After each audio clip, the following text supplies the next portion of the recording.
On the morning of March 1st, 1943, a 19-year-old mathematics student named Janet Patricia Oakley stood in a cold basement in Liverpool, staring down at chalk marks on a linoleum floor, and she knew with absolute certainty that she was looking at her brother's death. 2 days earlier, a telegram had arrived at Derby House telling her that HMS Hesperus had been lost with all hands in the North Atlantic, and her brother Thomas, 23 years old and a destroyer officer specializing in anti-submarine warfare, had drowned along with 116 other sailors while chasing a German U-boat that got away. The convoy he was protecting, designated SC-121, had been massacred.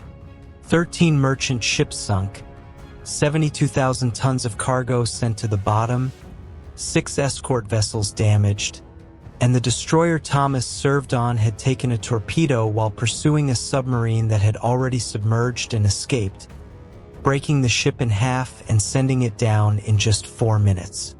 Janet had run that exact scenario in simulation 8 times over the past 8 months, and 8 times the result had been the same. The escorts chased the U-boats, left gaps in the convoy screen, and the convoys got slaughtered. She had written reports, sent recommendations to the Admiralty, explained with mathematics why the aggressive pursuit tactics the Royal Navy had been using for 200 years were now killing convoys instead of protecting them, and the Admiralty had ignored every single word because real combat experience supposedly trumped floor simulations, and officers with 30 years at sea supposedly knew better than teenage girls with chalk. Thomas had died following those orders, following doctrine, following tactics that Janet had mathematically proven were fatal 8 months before his convoy ever sailed. And now she was standing in that same basement preparing to prove to Admiral Max Horton, one of Britain's most decorated submarine hunters and the man who commanded the entire Western approaches, that Royal Navy doctrine had been murdering British sailors for 3 years and would continue murdering them unless he changed everything immediately. In 47 minutes, this teenager with chalk and a stopwatch was going to sink the Admiral's convoy using the exact same tactics that had killed her brother. And she was going to make him watch every mistake, every gap, every dead merchant ship, until he understood that tradition and experience were worthless when the mathematics said you were wrong. The Western Approach's tactical unit, known as Watu, existed in the basement of Derby House in Liverpool, and officially it didn't exist at all because it was classified top secret and the work they were doing there was considered so experimental and so controversial that the Admiralty didn't want anyone knowing that teenage girls were rewriting naval doctrine. Captain Gilbert Roberts had created Watu in May 1942 with a simple but radical idea. He believed that wargaming, full-scale floor simulations with everything timed by stopwatches and measured mathematically, could develop tactical innovations faster than real combat experience, and he specifically recruited members of the Women's Royal Naval Service who had no naval training whatsoever because he wanted fresh perspectives, people with no doctrinal bias, no preconceived assumptions about how naval warfare was supposed to work. Janet had been recruited straight from school in July 1942 because her teachers said she had exceptional geometric reasoning and could see patterns other students missed. And Captain Roberts needed someone who could think like a German U-boat commander. Her job was to play the enemy, to attack simulated convoys commanded by real Royal Navy officers, to exploit every weakness in their tactics, and to sink them as brutally and efficiently as possible so they would understand what they were doing wrong before they ever left port. The first time she played, in July 1942, she faced Commander Harrison, a veteran with 32 years of experience and decorations from the Battle of Jutland, and she sank 12 of his merchant ships in 43 minutes without losing a single U-boat. Harrison was furious, said the game was rigged, said she didn't understand real combat, said U-boats couldn't actually penetrate escort screens that effectively, And then Captain Roberts pulled out the casualty reports from convoy on 113 in June, where German U-boats had used the exact same tactics Janet had just demonstrated and sunk 16 ships with 7 escorts protecting them. Harrison stared at those reports, stared at Janet, stared at the chalk marks on the floor showing how his convoy had been destroyed, and suddenly he understood that everything he'd been trained to do was wrong. The problem was doctrine, specifically the foundational tactical principle that every Royal Navy officer learned at Dartmouth Naval College and that had guided British naval warfare for 2 centuries. Aggressive offense wins naval battles. Hunt the enemy, engage decisively, destroy their capability to fight. It had worked against Napoleon's fleet, worked in World War I, worked against surface ships that couldn't hide, but U-boats weren't surface ships. U-boats disappeared, escaped, and every single time a British escort left the convoy to chase a diving U-boat, the convoy became more vulnerable. German Wolfpack commanders knew this and used it deliberately. One U-boat would expose itself, draw escorts away, create gaps in the defensive screen, and then the rest of the Wolfpack would attack through those gaps.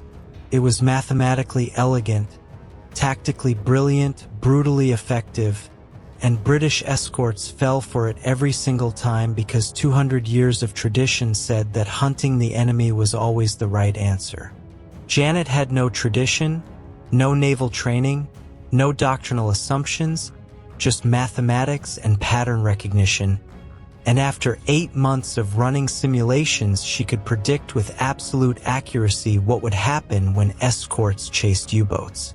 She knew the timing, knew the gaps, knew exactly how German commanders would exploit those gaps, and she had been trying desperately to make the Admiralty understand that their tactics were predictable, textbook, and predictable meant dead. Between July 1942 and February 1943, Watu ran 473 simulations with different scenarios, different officers, different convoy sizes, and the pattern was always the same. Officers who followed doctrine lost convoys. Officers who kept their escorts tight and refused to chase one. But the Admiralty ignored the reports, said simulations weren't real combat, said Watu was experimental, said that experience and tradition mattered more than chalk on floors, and convoys kept dying. February 1943 was the worst month of the entire war. 63 ships sunk, 342,000 tons sent to the bottom, 2,300 sailors drowned, and at those loss rates Britain would run out of fuel by July and food by September.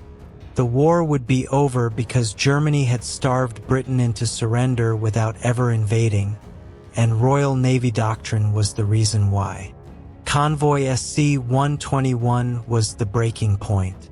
It had departed Halifax on February 15th with 59 merchant ships and 9 escort destroyers in standard formation, everything by the book, and when the U-boats found them on February 24th and attacked at night using Wolfpack tactics, the escorts responded exactly as doctrine prescribed.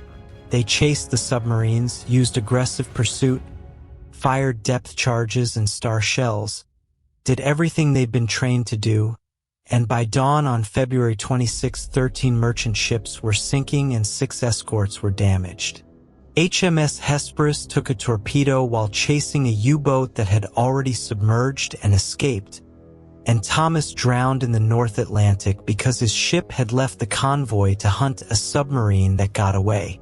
Janet had been standing in the pit running a simulation when the telegram arrived, middle of a training exercise where she was playing U-boat commander against Lieutenant Morrison, and she was winning again because Morrison's destroyers had chased her lead submarine away from the convoy and left gaps that her other U-boats were exploiting. Captain Roberts pulled her aside and handed her the telegram, and she read it standing there with chalk still in her hand. HMS Hesperus, lost with all hands. Thomas. Roberts asked if she needed to leave, take time to process, and Janet said no, she needed to finish the simulation, needed to show Morrison why his tactics had just killed 12 merchant ships, needed to make sure no more officers left Derby House thinking that aggressive pursuit saved convoys when it didn't, when it killed them. She went back to the plotting table, finished sinking Morrison's convoy, and then explained exactly why every escort that had chased her U-boats had created a gap that other submarines exploited. Morrison argued, said she didn't understand real combat, said U-boats had to be hunted aggressively or they would just keep attacking, and Janet asked him how many convoys he'd lost using aggressive tactics. Morrison went quiet, looked at the floor, said 4 convoys in 7 months, and Janet told him her brother had died in the 5th 2 days ago following the exact tactics Morrison had just used, the exact tactics that had just gotten his simulated convoy massacred for the 8th time in 8 months. Morrison asked what she wanted him to do instead, and Janet said stop chasing submarines, stay with the convoy, close the gaps, make the escort screen so tight that U-boats couldn't penetrate, and Morrison said that was defensive thinking, passive, cowardly, that the Royal Navy didn't hide behind merchant ships, they hunted submarines. Janet told him the Royal Navy was losing the Battle of the Atlantic because they kept hunting submarines while convoys burned, and Morrison left without saying anything else, just walked out. The cold in that basement was constant. Derby House had inadequate heating and concrete walls that wept condensation, and the floor was painted to represent 900 miles of North Atlantic with chalk grids for navigation, wooden models for ships, black pieces for U-boats, white pieces for escorts, red pieces for torpedoed merchants, and by March 1943 there were a lot of red pieces. Janet wanted Admiral Horton in that basement. She wanted the man who commanded the entire western approaches to command a convoy while she sank him using the exact tactics that had killed Thomas. She wanted to prove to his face that Royal Navy doctrine was murdering British sailors, and Captain Roberts agreed to send the request.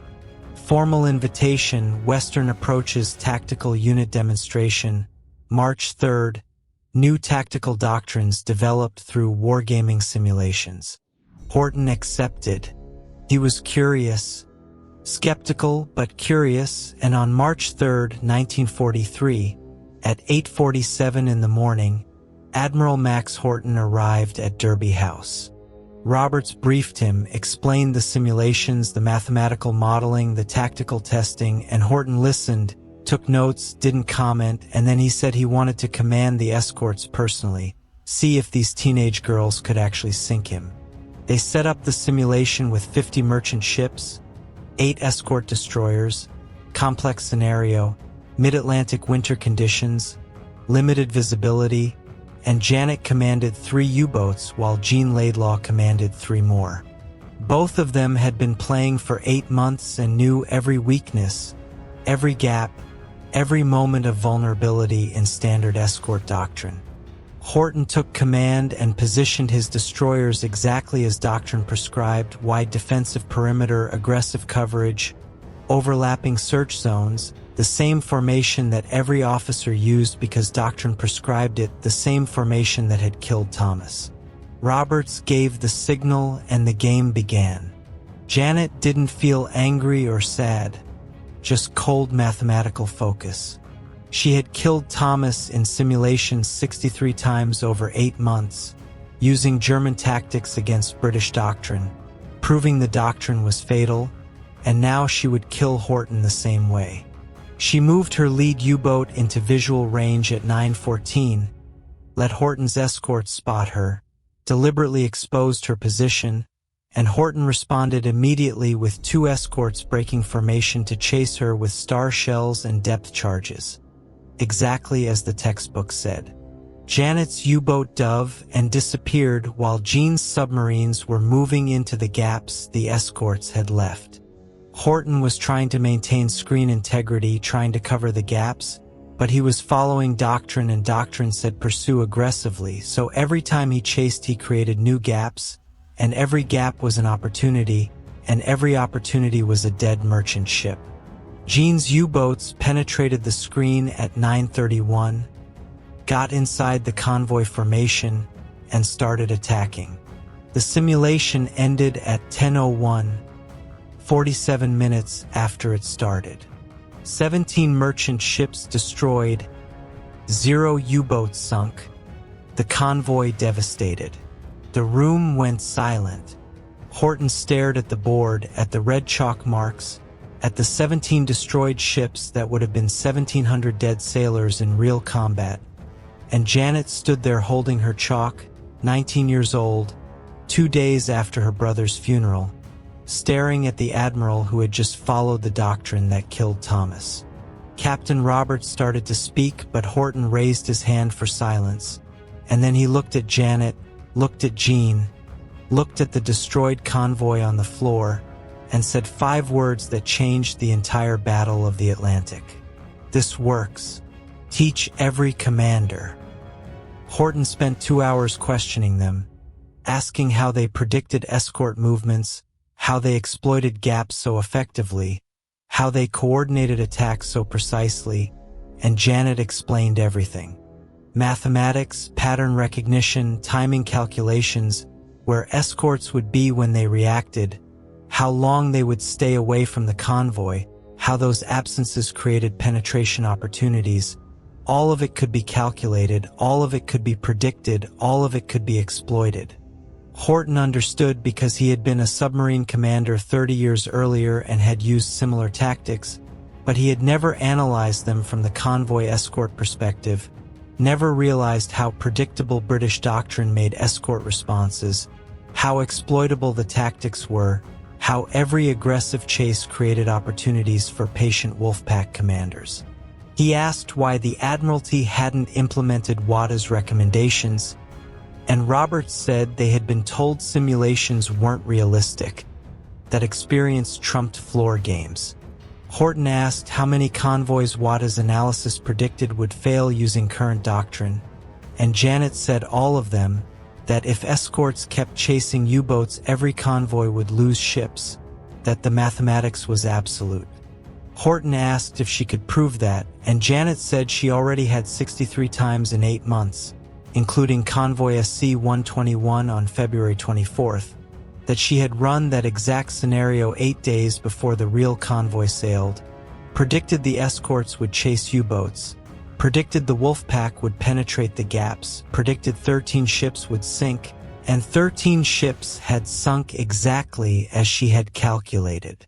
Horton went quiet, asked if any of those ships had been Royal Navy vessels, and Janet said yes, HMS Hesperus, destroyer lost with all hands including her brother.